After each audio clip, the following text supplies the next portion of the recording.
after that, meanwhile, okay, so basically, Manhattan's on Mars, and the other part of the story is that the girl there, Lori, that he was looking at, that he has the affair with the black and yellow costume on, they end up living together, and Night Owl, who's the character we saw from the beginning, the Andy Warhol painting guy, he, once the Keene Act happens, he pretty much hangs up his costume, and then, his father was an investment banker, so he's rich, and doesn't do anything, of course.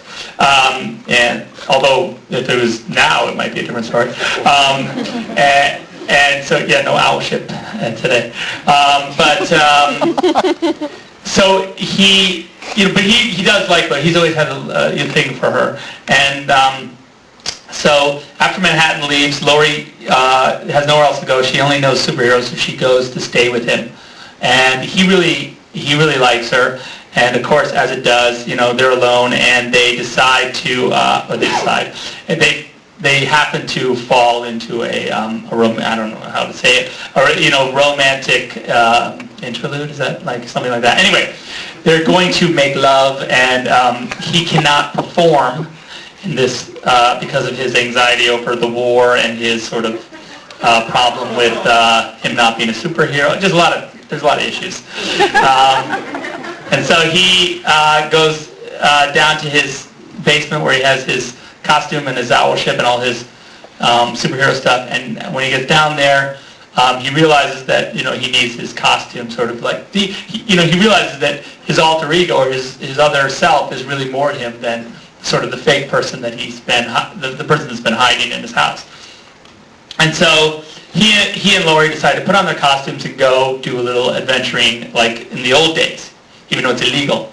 And they go to a tenement fire, and they save these people from a tenement fire, which in the superhero world, that's foreplay. And so that leads then to some knocking boots in the owl ship, which is pretty cool. It's cool. And then after that, they decide, now that they've got their mojo back, to go and rescue. There's another character, Rorschach, who you saw briefly in one of those sequences in the actual portrait of the modern superheroes. He was to the left. He wears a mask that has this sort of shifting ink blot patterns that create Rorschach test patterns on it. So when he looks at you, and it's constantly moving, so when he looks at you, it's self-reflexive, I guess. And so he's been framed and put in prison, and so they decide to go and bust him out. So the last sequence I brought for you is that sequence, and then it's followed by a short montage of some other images from the movie. And then after that, we're going to have a little question and answer, because I brought a special guest with me today. And I guess that's it.